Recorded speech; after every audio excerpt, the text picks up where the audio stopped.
if you're watching and joining us online this Thursday, welcome. I'm Stephen, lead pastor. We're so glad that you're joining us, and welcome to Madison Church. And if you're new with us, a special welcome to you. I want to start off with a little bit of a story. Some of you might have heard bits and pieces about this before. It's part of my story, but right after I graduated from college. Can anyone remember that? Some of you, it's more recent than others. Some of you are maybe leaning up and getting ready to.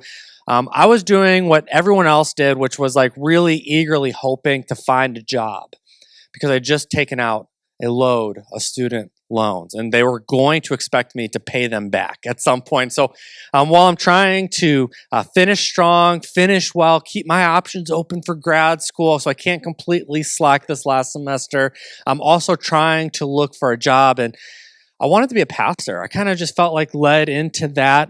There's more to that story, but not for today.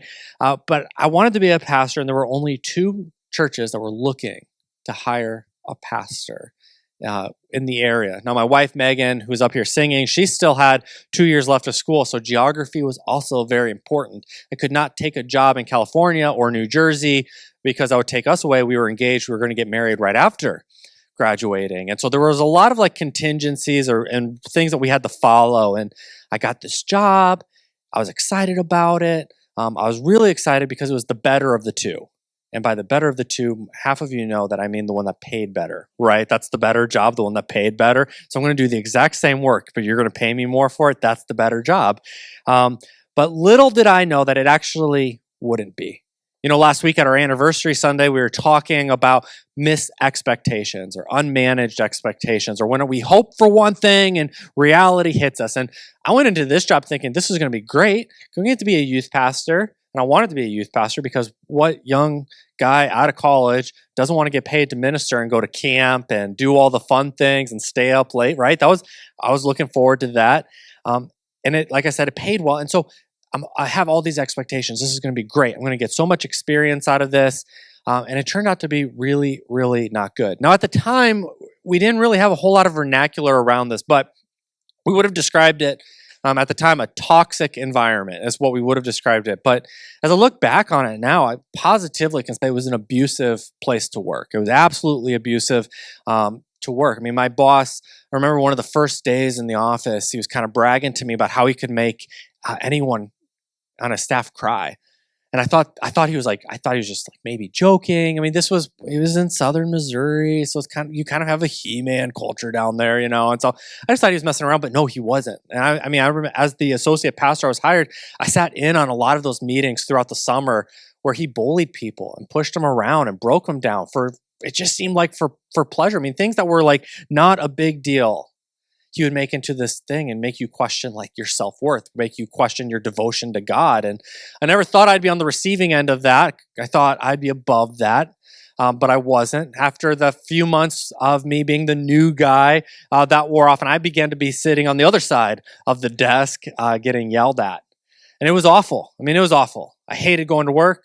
I still went to work. I worked usually about 50 or 60 hours a week. I really like working. I mean, I'm kind of one of those weirdo guys. And so I was still working a lot, but man, I just hated it. And I remember I'd be in the car and he'd be on the phone with someone and he'd be like bad-mouthing his wife to someone who went to the church. And I thought, well, this seems inappropriate. Now, granted, I'm young and I knew there was a lot to learn, but I was like, I don't know if this is appropriate.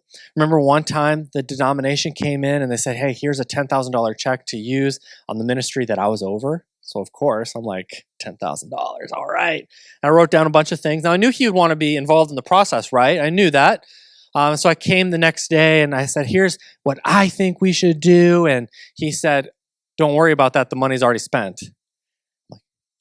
They just gave us the check yesterday. It's over my minute. And yesterday was Sunday, so I know the bank wasn't open. So first thing Monday morning, I'm having a really difficult time understanding, and I was told to drop it. I mean, it was like, drop it. You're not going to get to know anything about this. Don't bring it up. Or else. And then eventually what began to happen is my personality, I just couldn't leave it, especially 10, 15 years ago. Could not leave it. It just seemed like so much of what we were doing wasn't just unethical. It seemed like what we were doing was like disobedient. It wasn't being faithful. And I wasn't saying that from a judgmental standpoint, but like from a as pastors, I think that we should be trying our best to do the best we can, and it definitely seemed like we weren't. And eventually, that friction spilt over, and then the Monday after Thanksgiving, he told me, "You need to be out by the end of the day. You're done, out." And I was a little surprised because I hadn't been written up. There was a lot of conflict, but that was part of the culture. That was just part of the culture, was all the conflict and the confrontation. That's what I kind of just expected. This was what my life was going to be like, was that every day was going to be a fight. So I was a little surprised, like, oh, I'm being fired. And I had to go to Walmart to buy my own boxes. So they're like, you can go buy your own boxes, but we want you to be out. And I came back from buying the boxes at the Walmart to pack up my stuff, and they said, here is a letter that we're going to read on Sunday to tell people why you quit. I was like, well, I'm not quitting. They're like, do you want to read it? You can suggest edits.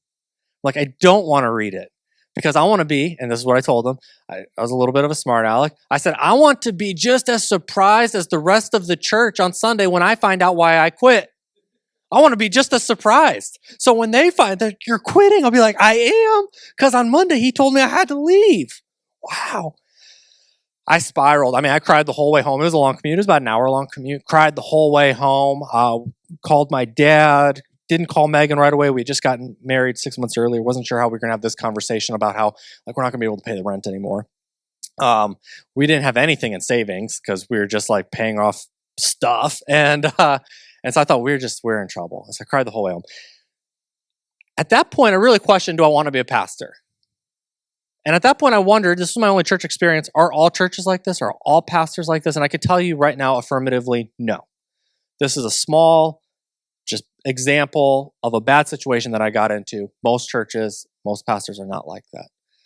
But I remember thinking, I don't want to be in ministry anymore.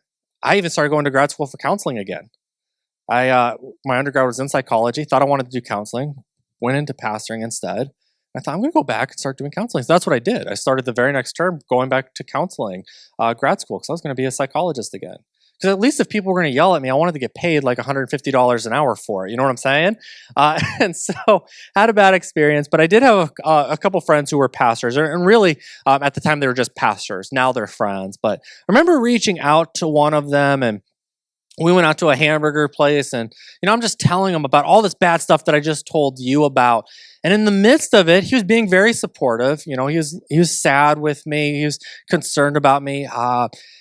This family has done a lot to help our family out over the years. But I do remember at one point just being absolutely appalled when he said, this entire time you're blaming them, and there certainly is a lot to blame.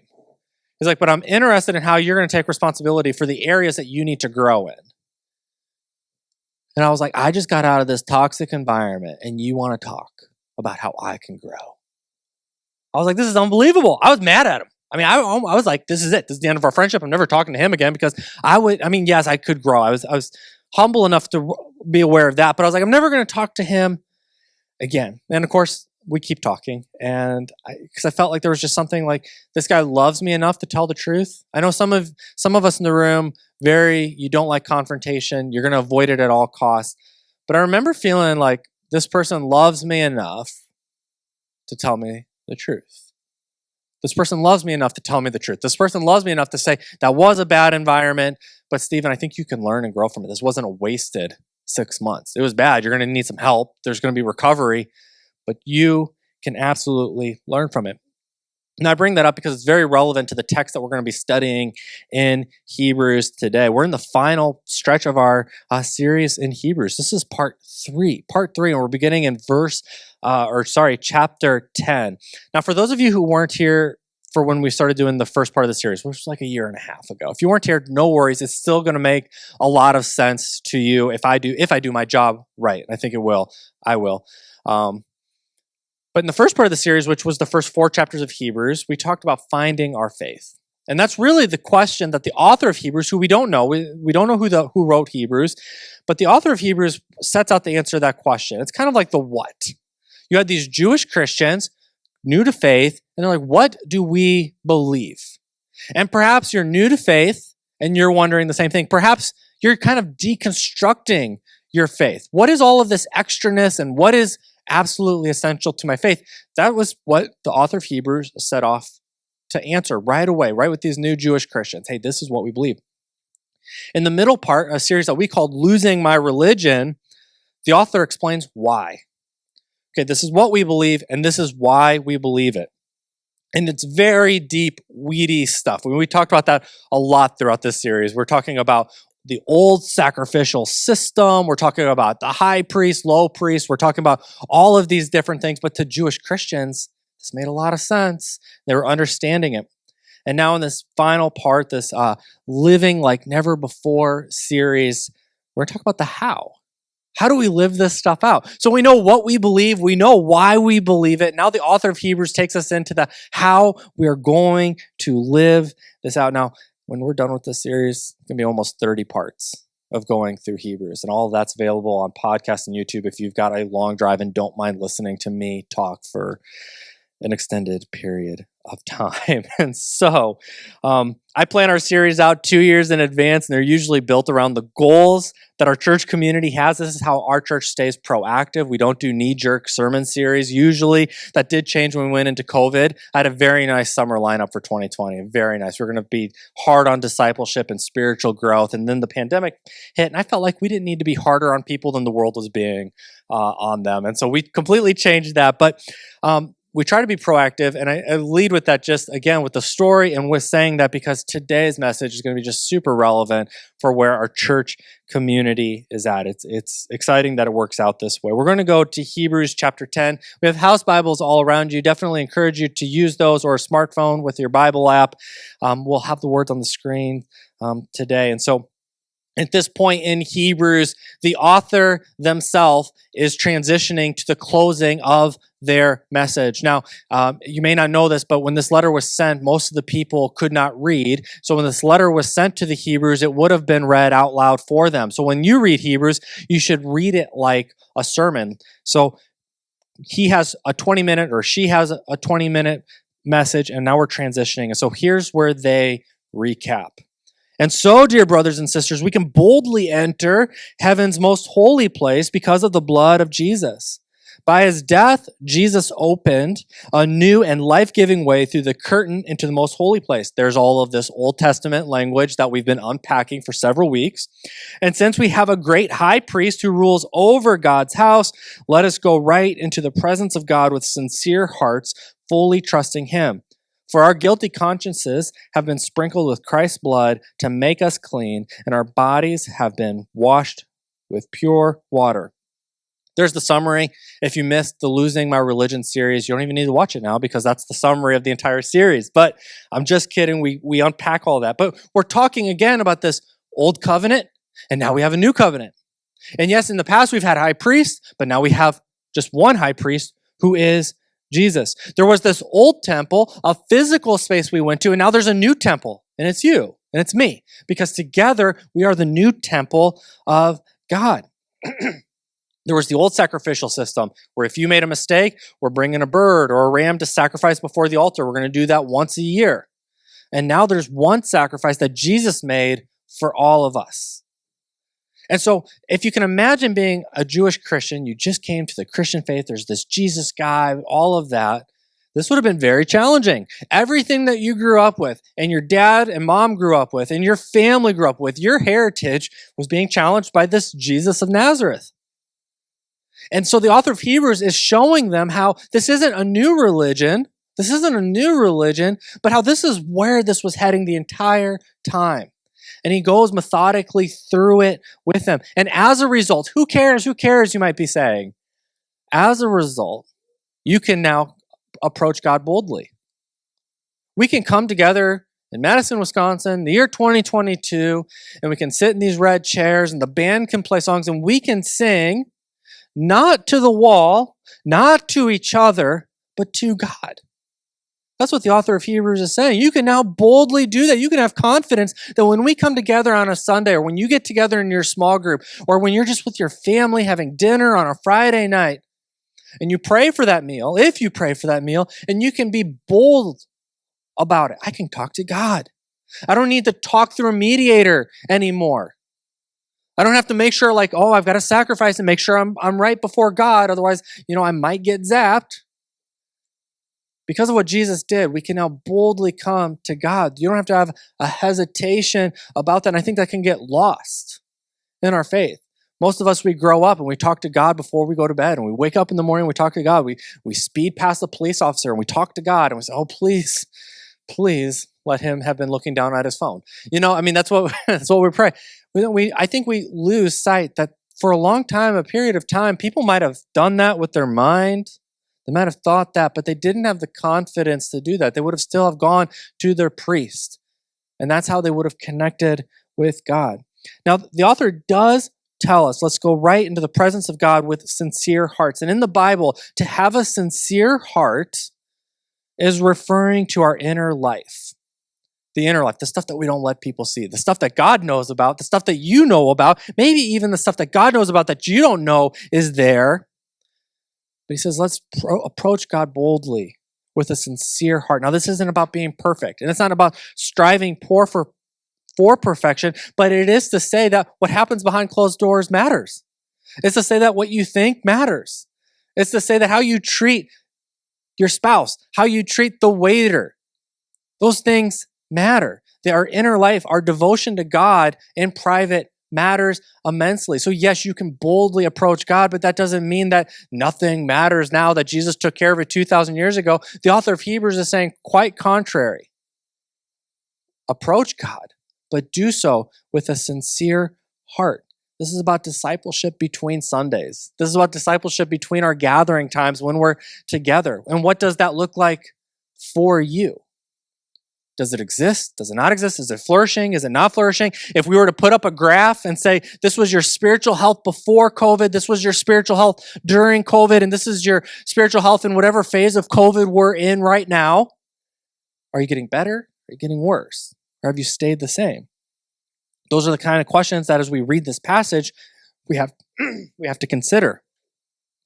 Now we read in Hebrews 10:23, moving forward, she says, let us hold tightly without wavering to the hope we affirm, for God can be trusted to keep his promise.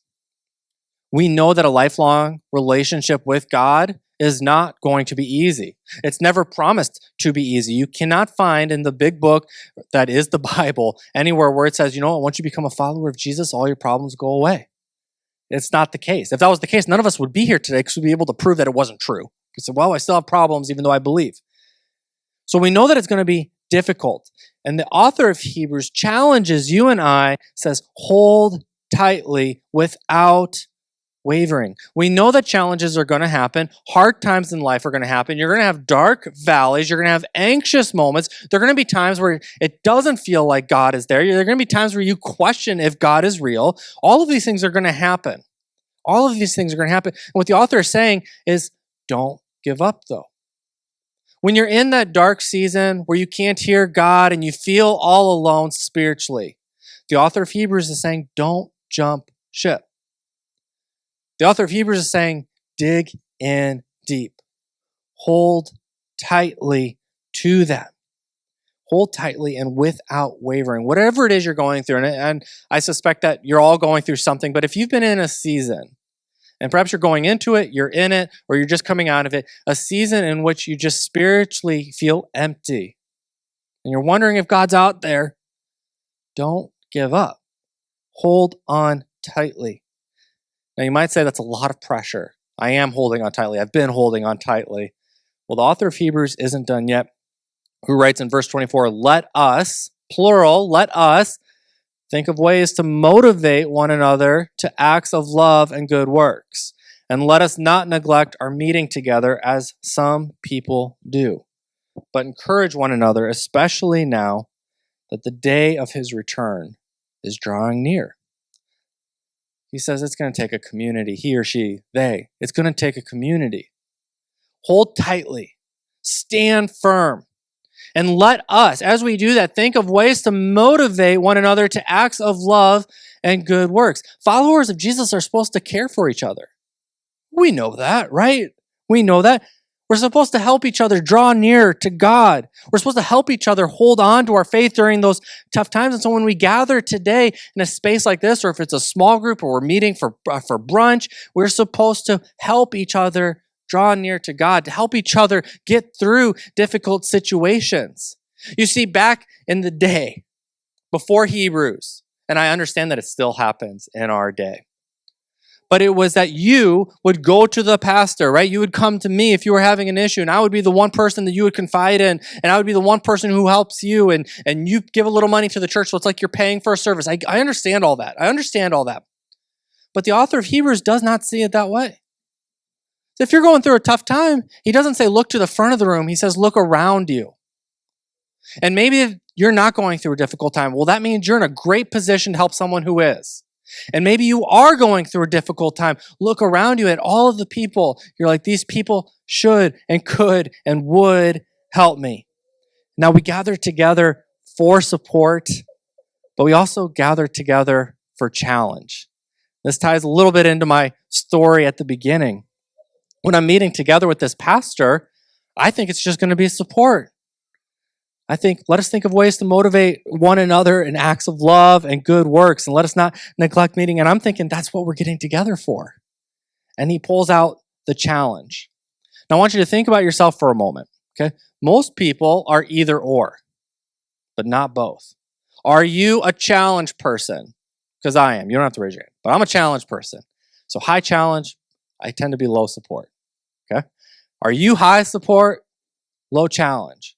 If you're married to someone, as Megan and I are, see, I'm high challenge, she's high support. That's how our marriage works. But we need both. And usually, we're more open to the support than the challenge, right?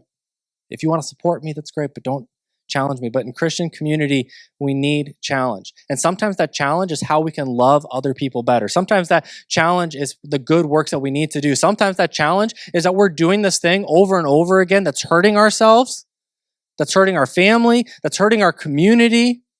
And we need someone who loves us to come in and to challenge us. Now, we don't know the reason that in the original context that the author brings up, don't stop meeting together. But they do mention, let us not neglect meeting together as some people do. The author is referring to people in this ancient church who have already stopped doing that. They've already stopped gathering together. And then the author says that this is that leads to a diminishing of the faith, is the conclusion here. Stand firm, hold tightly, help each other, and don't stop meeting together. Certainly in a place like this, we're meeting together. He says, don't stop doing that. Now, does that mean if you miss church next Sunday that your faith is going to die? Absolutely not. Because church isn't just something that happens on Sunday morning. It's not just something that happens on Sunday morning. Church is what we are doing Monday through Friday and Saturday too, when we are gathered with other believers. So the author is saying, don't stop getting together with your Christian friends, with the other followers of Jesus. Don't stop doing that. And what we see is sometimes you miss once and that's fine. Sometimes you miss twice. We're starting to develop a pattern. And the author of Hebrews is challenging us. Don't stop meeting. Don't stop getting together with other people. So we need to persevere. And how we do that is by helping one another out through gatherings like this, because of what Jesus has done. Now, their application for you today, I've got 3 questions. What do you desire the most? What do you desire the most? What are you most excited about this week, this month, this year? What are you looking forward to? What makes you excited to get out of bed in the morning? We shouldn't be emotionless. God gave us emotions. They're part of the human experience. And while our commitment to God is not based on emotions, because sometimes emotionally you won't feel like walking with God, like talking with God, but our emotions should engage God, even the bad ones. Our good ones and bad ones should engage God. This isn't to say that God should be the only thing we desire. I'm not saying to sell all your possessions and all of that. That's Jesus' job to confirm that message in you. But what I am saying is that honestly ask yourself this morning, what is my desire for God? Do I have a desire for God? What is my desire for God? Ask yourself that question. The second question, what are you devoted to? Now, this may be the hardest question for any of us to answer. Again, you don't have to write this down. You're not going to have to admit it. A lot of us have multiple desires. Again, that's okay. but we can't hold multiple devotions.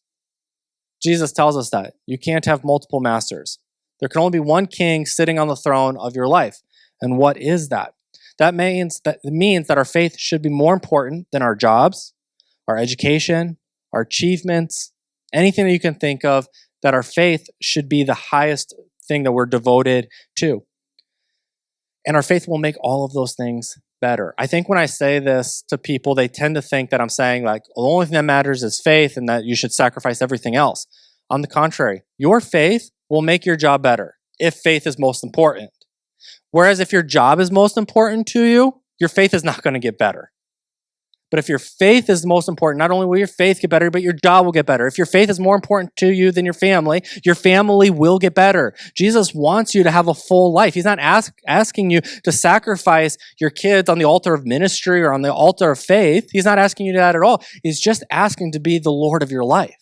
And so when we ask ourselves, what am I devoted to? Again, a hard question to say that for a lot of us, when we look at where we spend most of our time, when we look at where we spend most of our money, that'll be an indication of what we are most devoted to. Now, again, I'm not saying that you need to quit everything and become a full-time pastor so you're spending most of your time here. I'm not saying that.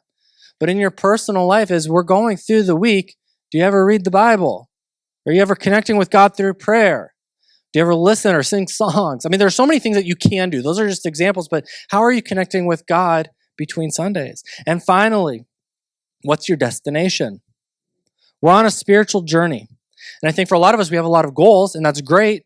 Healthy families, happy times, degrees, education. I want to make a certain amount of money. I want to go on vacations. I want to have a boat. Whatever those goals and dreams are, that's great. But when we think about our destination, we think about our goals, do we have spiritual ones? Do you have a goal to draw near to God?